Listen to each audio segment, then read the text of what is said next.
西暦2045年、人類の 80% の労働が AI に代替された時代、南極大陸、氷の厚さは何千メートルにも達し、人類にとって長らく手つかずの領域だった。だが今、そこに広がるのは最先端の AI 地熱発電施設。無人搬送車が資材を運び、建物の周囲には厚い霧と蒸気が立ち込めていた。吹雪の中、白いドーム状の研究施設が立ち並ぶ。内部は機械音と AI のオペレーション音に満ちていた。地質学者クロエはモニターを睨みつけながら眉を潜めた。おかしい。プレート下の圧力が上昇している。昨日より数値が高い。部屋の向こう側にいたロバートがコーヒーをすすりながら気だるげに言った。いつもの誤差だろ。センサーのキャリブレーションか何かだ。大騒ぎするなクロエ。これは単なる誤差じゃない。ここ数日、地下の熱流動が異常なんです。視覚の膨張率も上がっている。言ったろ、タブーゾーンには触れてない。心配するな。本当に触れてないんですか？解析した地下画像に未登録の空洞が映ってるんです。カルデラかもしれない。ロバートは一瞬顔色を変えたが、すぐに笑ってごまかした。お前、まさか南極の心臓の話を信じてるのか？都市伝説だよ。もしそれが本当に存在していて、私たちが目覚めさせてしまったら。その時、施設内の警報が鳴り響いた。 AI システム注意、第17観測区にて地殻圧力異常、再検査を推奨します。クロエは凍りついたようにモニターを見る。そこには地殻の変形を示す真っ赤な線。始まった。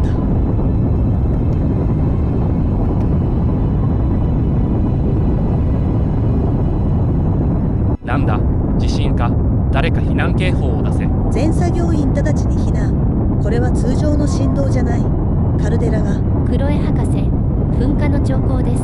地下マグマの上昇を確認。緊急離脱を推奨。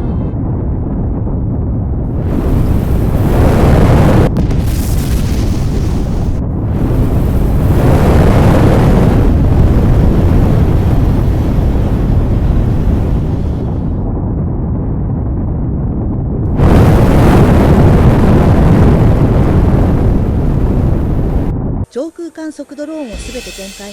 マグマの噴出経路を解析して。了解、解析開始。マグマが吹き上がってるぞ。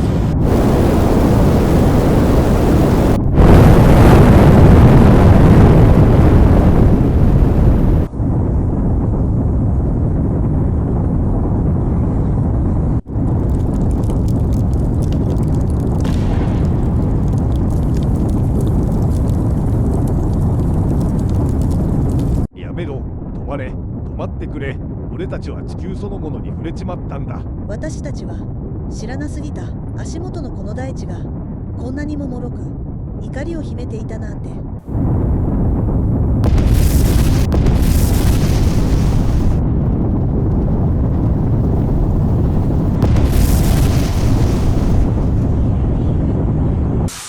圧力計振り切ってる。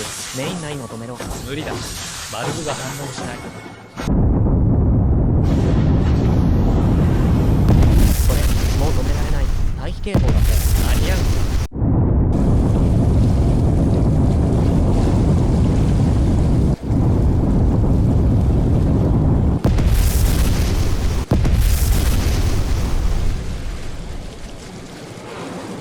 逃げろ、ここはもう終わりだ。地球が牙を向いたんだ。もう止められない。これが地球の答えなのね。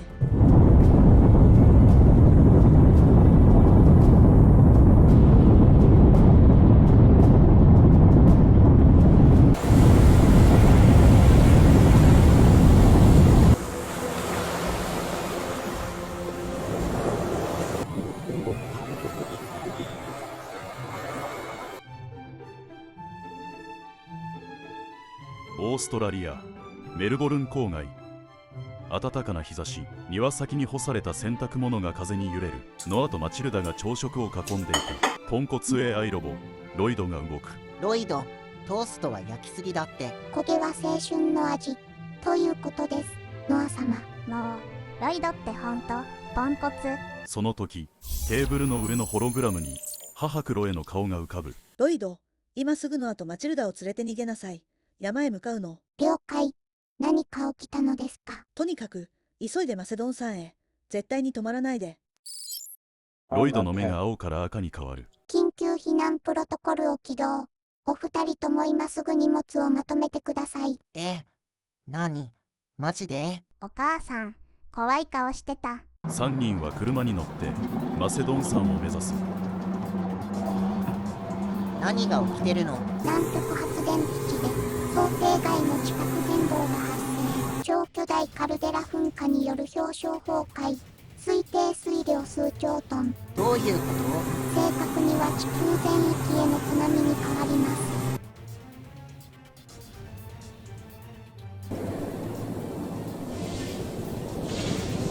空が揺れ、遠く雲が黒く渦巻いている。その頃南極ではクロエが最後のデータログをアップロードしていた。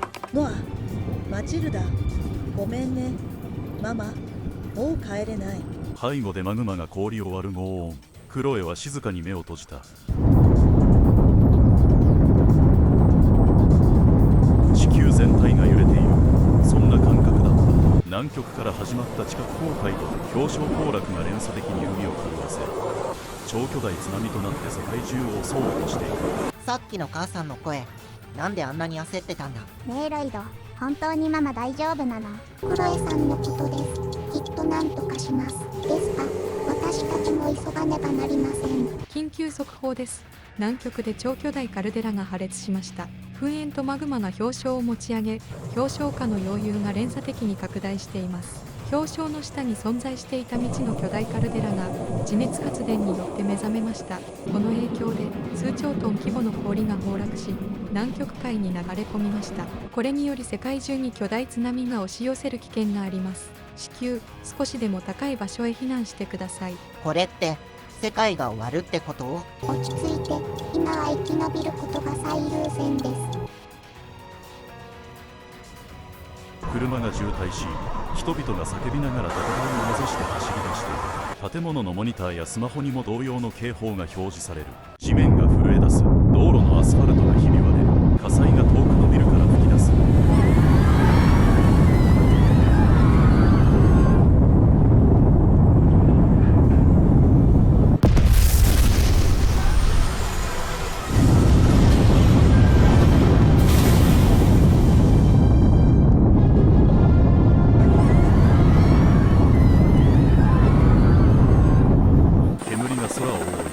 ヘリコプターが避難誘導の拡声器を鳴らしながら旋回している。鳥たちが一斉に飛び立つ。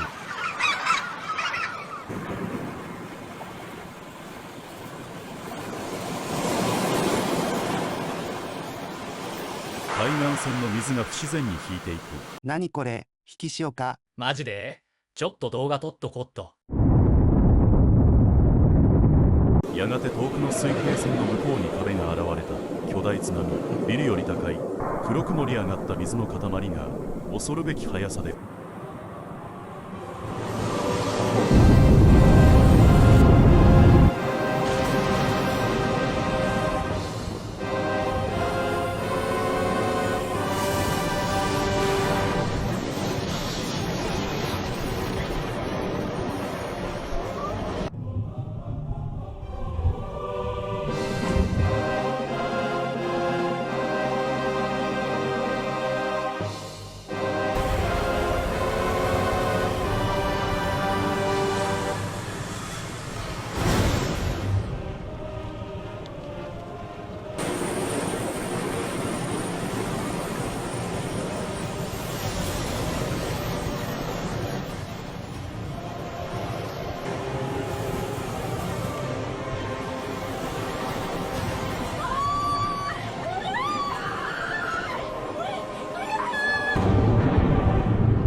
人々の悲鳴が響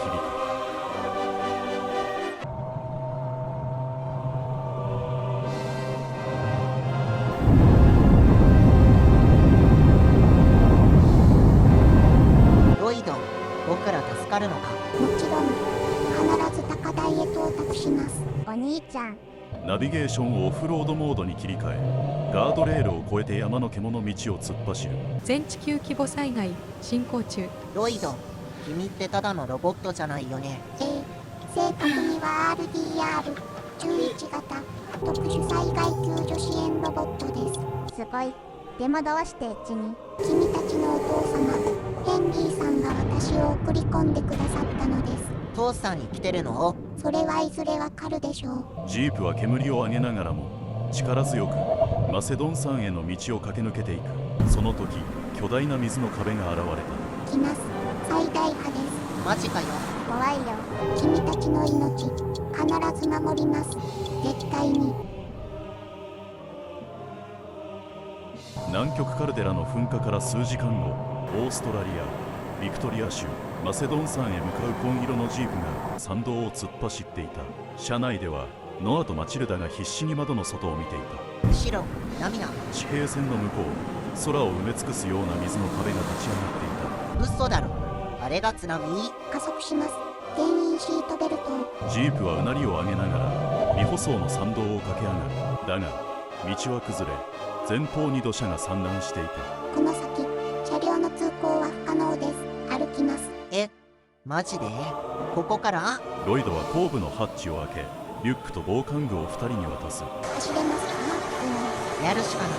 3人はジープを捨て山道を駆け上がる。後方から轟音が響き、大地が震えた。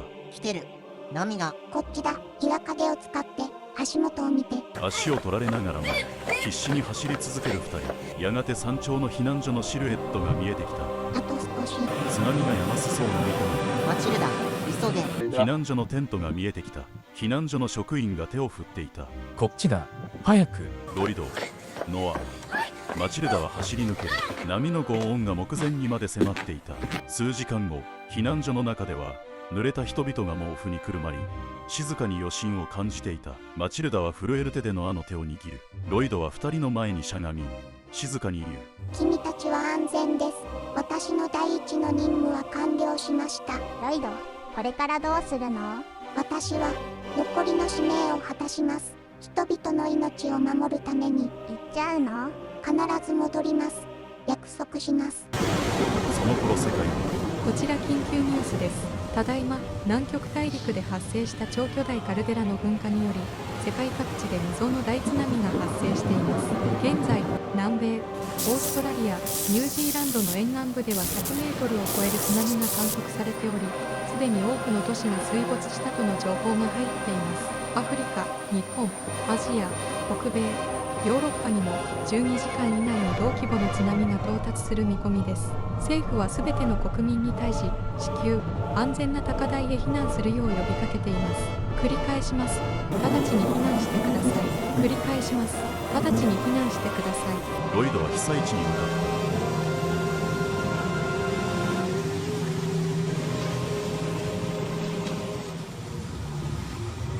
崩壊寸前の建物から高齢者を担ぎ出した他の救助ロボットたちと連携し、人々を誘導していく。倒れかけたロボットのそばに少女が駆け寄る。この子、私の家族なの。助けて。父親が彼女の背中を支えながら叫ぶ。ロボットだって命だ。誰か。ロイドは少女のロボットに駆け寄り、修理用ツールで応急処置を行った。回路は損傷していません。再起動できます。ありがとう。ありがとう。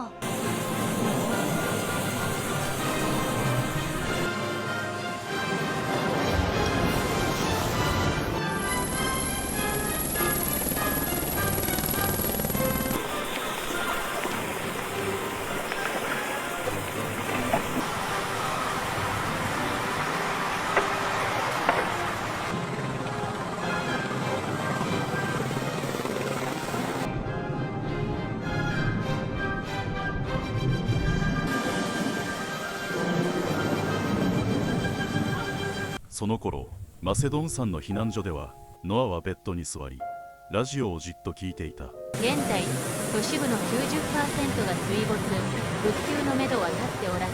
お兄ちゃん、ロイドもママももう戻ってこないの？ノアは黙っていた。ふと涙が頬を伝う。そして避難から約1ヶ月後、ノアとマチルダは眩しい朝日に照らされて下を向いて座っていた。一瞬日陰になる。顔を上げるとそこに立っていたのは傷だらけで片腕が欠けたロイドだった。ただいま。ロイド、本当に戻ってきた。二人はロイドに駆け寄り涙を流しながら抱きついた。ロイドの目がわずかに青く光った。遅くなってすみません。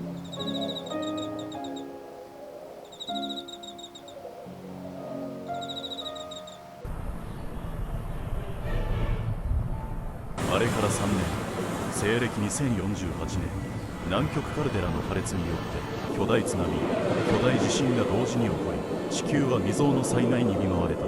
氷床崩壊により発生した超巨大津波が世界各地を襲い、海面は最大で60メートル上昇。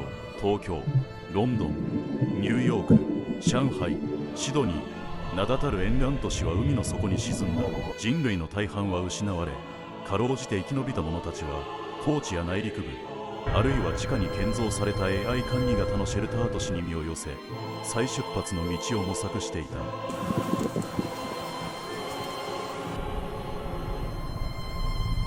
南極カルデラ噴火、推定マグマ量1万6000立方キロメートル、人類史上最大規模、記録上生存率 5% 未満。またそのデータか。でも生きてる。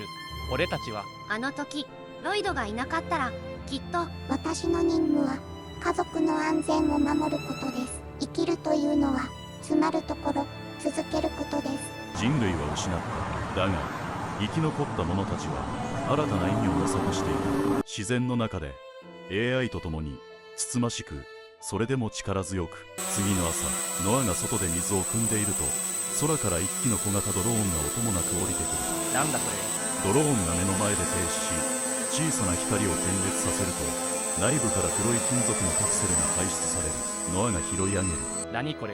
ノアがカプセルを回転させると、パチンという音とともに映像が投影される。海底都市ネプチュリアの美しい映像と機械音声が流れる。あなた方は選ばれました。未来へつながる新たな楽園へようこそ。海底都市ネプチュリアへの招待状をお送りします。この都市、構造的には旧世界の第8次深海開発計画の派生。だが、この映像、解析不能な人物が映っている。映像の最後に一人の女性が微笑む。その姿は母、クロエだった。お母さん。生体データ一致率 99.97%。確かに、彼女はクロエさんです。嘘だろ。母さん、海底都市、そんなの本当にあるのか。選ばれし者のみが住む楽園だって冗談みたい。座標は有効。信号の発信源も正規のデータ帯域だ。どうやら本物のようだな。行ってみよう。ここでずっと暮らしてても何も変わらない気がする。お兄ちゃん、行くなら私も行く。投稿を推奨する。備えは万全だ。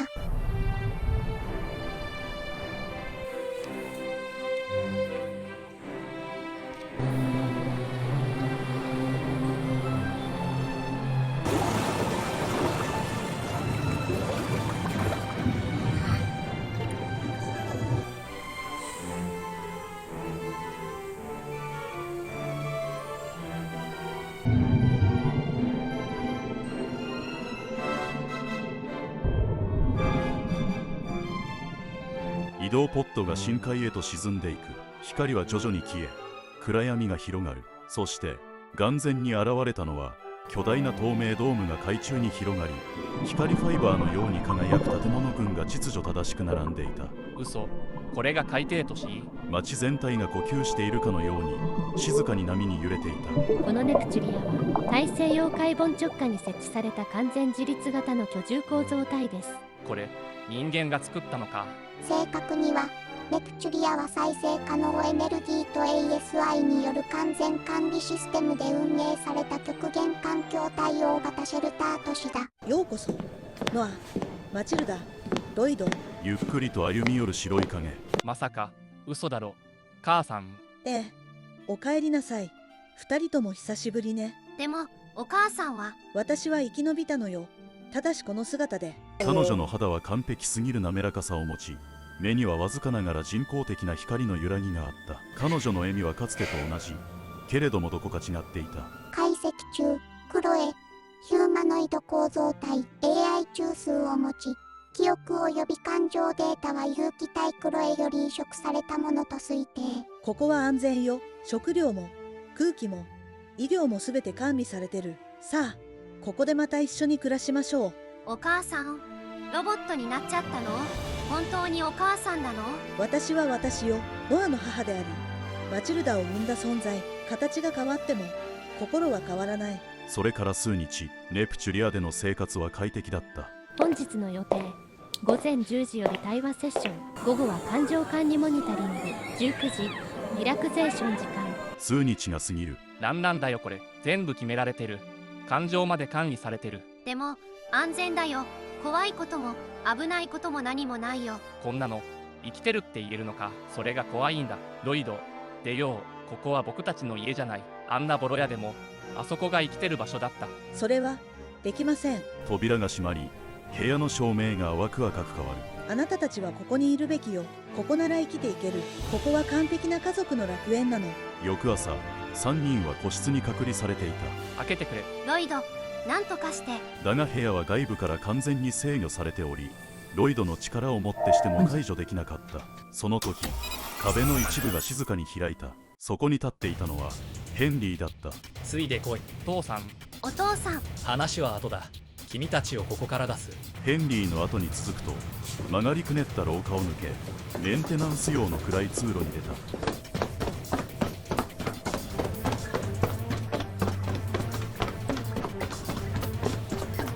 やがて都市の外壁に続く水中トンネルへとたどり着く。酸素チューブと潜水用スーツを着せられ、4人は水中に飛び込んだ。数十分後、水面に浮上した4人の前に小型潜航艇が待っていた。ようやく地上に戻ってきた。お父さん。父さん。ロイドは一歩前に出て深く頭を下げた。ヘンリー、お久しぶりです。お前が家族を守ってくれた。ありがとうロイド。父さん、死んだって聞いてた。あれはどういうことを？あの報告は間違いだった。どうして連絡してくれなかったの？できなかった。戻る方法も名乗る術も奪われていた。戻る方法も名乗る術も奪われたってどういうことを？あの時任務中に通信を絶たれた。生きていたが誰にも連絡できなかった。部隊は俺を殉職扱いにして君たちにそう伝えたんだ。巨大津波の後、やっと自由に動けるようになったが、今度はお前たちの居場所がわからなかった。やがて4人はかつて暮らしていた場所の近くに再建した小さな家へと向かった。小さな畑と焚き木の匂い、鳥のさえずりがあった。数日後、ロイドのセンサーが誰かの接近を感知した。玄関を開けると、そこに立っていたのは白い服を着たクロエだった。やっぱり家族は一緒じゃなきゃね。ノアもマチルダも泣きながら彼女に駆け寄った。クロエはゆっくりとしゃがみ、優しく2人を抱きしめた。ごめんなさい。あの時閉じ込めたのはまた失うのが怖かったから。自分が人間でなくなった分、家族だけはそばにいてほしかったの。ヘンリーがそっと手を伸ばした。もう大丈夫だクロエ。君は今でも最高の母親だよ。青空の下、再び家族は一つになった。そして人類もまた AI と共に新たな歴史を歩み始めた。かつて失った全てを胸に静かなる再生の時代がここから始まる。